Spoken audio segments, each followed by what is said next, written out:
तो ज्वेलरी में ही B2C company को एक और देखते हैं, ब्लू स्टोन ज्वेलरी। ठीक है, इसका भी आप देखोगे ग्रोथ वगैरह तो शानदार आ रहा है, ग्रोथ आ रहा है तभी हम कंपनी को देख भी रहे हैं, अदरवाइज हम कंपनी को सीधा यहाँ से कट कर देते हैं। ठीक है, पहला चीज़। चलो अभी ये कंपनी को देखते हैं। ये कंपनी भी आपका कल्याण तनिष्क वगैरह के जैसे है, लेकिन थोड़ा सा कंपनी के बिजनेस मॉडल में फ़र्क है। वो क्या है कि ये मोस्टली 60 से 70% ये डायमंड बेचते हैं। ठीक है, तो कहते हैं ना वो प्योर गोल्ड प्ले बिजनेस नहीं है ये, मोर डायमंड और दूसरे जो आपका प्लेटिनम वगैरह हो गया, जो दूसरे स्टड ज्वेलरी हो गए, उस पर ज़्यादा इनका फोकस है।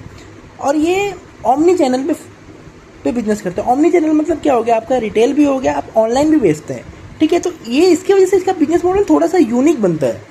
ठीक है, अच्छा एक चीज़ हो गया ये।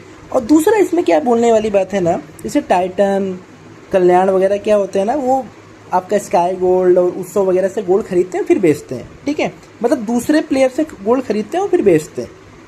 ये कंपनी क्या करती है ना, इनका खुद का ओन मैन्युफैक्चरिंग है, ये सब के सब इन हाउस मैन्युफैक्चर करवाते हैं। ठीक है, तो ये दो चीज़ें एक कंपनी के अलग करती है। क्या, सबसे पहले ओन मैन्युफैक्चरिंग या इन हाउस मैन्युफैक्चरिंग, दूसरा ज्वेलरी या डायमंड वगैरह ज़्यादा बेचते हैं। ठीक है, इसी की वजह से आप देखोगे ना, इसका क्वार्टर 3 में जब आपका गोल्ड का प्राइस बढ़ा था ना, तो पब्लिक, जब गोल्ड का प्राइस बढ़ता है ना, तो पब्लिक प्लेन गोल्ड पे ज़्यादा आ जाती है, वो प्लेन गोल्ड पे ज़्यादा प्रीफर करती है, स्टड ज्वेलरी वगैरह कम खरीदना चालू कर देती है। इसी की वजह से ये कंपनियों में आप देखोगे थोड़ा सा ग्रोथ स्लो डाउन हुआ था, लेकिन इस क्वार्टर में उसको कॉम्प ऑफ कर दिया। और अभी तक आप देखोगे ना, ये कंपनी लॉस मेकिंग थी, लेकिन इस क्वार्टर में इसने प्रॉफिट रिजल्ट दिया और इस क्वार्टर में भी इसने प्रॉफिट रिजल्ट दिया। ठीक है, अब वो क्यों हुआ मैं आपको बताता हूँ। ठीक है, ये है आपको इधर देखो, एक्चुअली ये, हाँ, जो इनका तकरीबन 69 करोड़ का ये इन्होंने जो पैट दिखाया था ना, उसमें से 59 का इन्वेंट्री गेन था। इन्वेंट्री गेन मतलब क्या होता है कि आपके पास स्टॉक पड़ा हुआ है, उसकी वैल्यू बढ़ गई तो आपने उसमें आपको गेन हो गया। बेसिकली आप इतना समझो, मतलब आपके पास जैसे ये तो ऐसा है ना कि जैसे आपके पास घर में 1 किलो सोना पड़ा है, तो 1 साल पहले उसकी वैल्यू थी 1 करोड़ रुपए, आज सोने का प्राइस बढ़ गया 1.5 लाख हो गया, तो आज आपकी उस 1 करोड़ का आपके पास जो सोना पड़ा था, आज उसकी वैल्यू होगी 1.5 करोड़। तो इसकी वजह से इस कंपनी में प्रॉफिट आया। लेकिन आपको तो क्या चाहिए कि आपको स्टोर के एफिशिएंसी से प्रॉफिट चाहिए, मतलब स्टोर कमा के देना चाहिए प्रॉफिट, ना कि आपका इन्वेंट्री गेन। आपका मेन धंधा क्या है, गोल्ड या ज्वेलरी बेच के पैसा कमाना।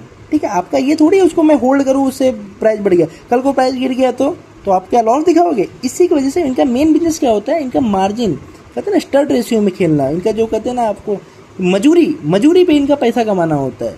तो वो कब कमाएंगे, जब स्टोर में एफिशिएंसी आएगी। तो इसके वजह से ही आप ये जो प्रॉफिट देख रहे हो ना, ये इसके वजह से ही आया, और इस बार भी कुछ इसके वजह से ही आया। इस बार कम आया तो कम आया है। ठीक है, इस बार इनका इन्वेंट्री, क्योंकि आप देख ही रहे हो गोल्ड का प्राइस बढ़ गया, शूटअप हो गया। ठीक है, और इनका इस बार सेम स्टोर सेल ग्रोथ तगड़ा आया है। ठीक है, इस बार का इनका क्या कहते हैं, ये पता नहीं क्यों ये मेरे से नहीं खुल रहा था, ये ट्रांसक्रिप्ट नहीं खुल रहा था, इसकी वजह से मैंने इसको पढ़ा नहीं। ठीक है, इसका AI समरी मैंने देखा, तो AI समरी अगर आप देखोगे ना, तो लास्ट वीडियो में मैं कब स्काई गोल्ड में आपको ग्लिम्स दिखा होगा, तो बेसिकली इसीलिए मैंने AI समरी खोला था, क्योंकि इसका कुछ ये ट्रांसक्रिप्ट नहीं खुल रहा था। ठीक है, तो AI समरी से मुझे कुछ खास ज़्यादा पता नहीं चलता, तो इसकी वजह से, लेकिन मैं आपको सिर्फ बताने के लिए बता रहा हूँ कि ये कंपनी का जो आया था ना, प्रॉफिट आया था ना, मेनली इन्वेंट्री गेन से आया था। तो प्रॉफिट देख के भी खुश मत हो जाओ। हाँ, हालांकि कंपनी अच्छा ग्रोथ कर रही है। इस बार इनका सेम स्टोर सेल ग्रोथ 34%, जो काफ़ी कहते हैं ना काफ़ी कमेंडेबल है। ठीक है, हालांकि कंपनी का थोड़ा सा इनका स्टोर एडिशन में थोड़ा सा कहते हैं ना घटौती हुई, जो स्टोर एडिशन का जो रेट से ये स्टोर को खोल रहे थे, वो रेट थोड़ा सा इनका कम डाउन हुआ है। ठीक है, तो 75 मेरे ख्याल से टारगेट किए थे, कुछ 65 हुआ, अचीव नहीं कर पाया, लेकिन फिर भी ठीक है। ये कंपनी का थोड़ा सा यूनिक बिजनेस मॉडल है, तो इसको भी आप देख सकते हो। ठीक है, और बेसिकली इसी की वजह से, क्योंकि लॉस मेकिंग है या तो प्रॉफिट ना के बराबर, इसी की वजह से आपका इसको पी बहुत ज़्यादा हाई दिखेगा, तो उस हिसाब से आप इसको देख सकते हो।